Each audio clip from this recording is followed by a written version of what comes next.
Binanatan naman ni Davao City Mayor Rodrigo Duterte sa kanyang meeting de avance sa Luneta ang katunggaling si Mar Rojas, pati na si Pangulo Aquino. Nakatutok si JP Soriano. Sa Quirino Grandstand sa Maynila, nagtipon-tipon ang mga taga-suporta ni Mayor Rodrigo Duterte para sa meeting de avance nila ng katambal na si Senador Alan Peter Cayetano.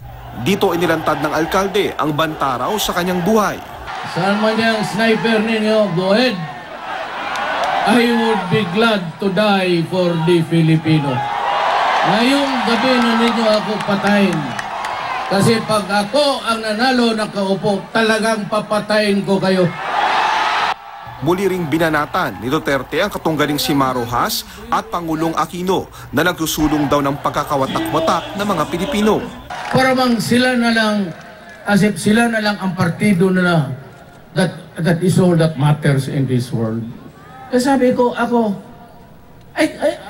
will not die if I do not become the president. Pero itong mga to, see how they are trying to promote divisiveness in this country.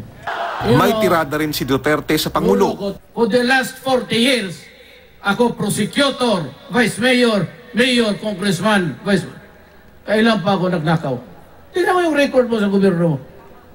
Kayo. How dare you? Muli ring sinabi ni Duterte na kapag naging Pangulo siya, susugpuin niya ang krimen at droga at gagamitin ng militar kung kailangan. Dumalo rin sa meeting de avance ang mga kandidatong senador na sinusuportahan ng PDP laban.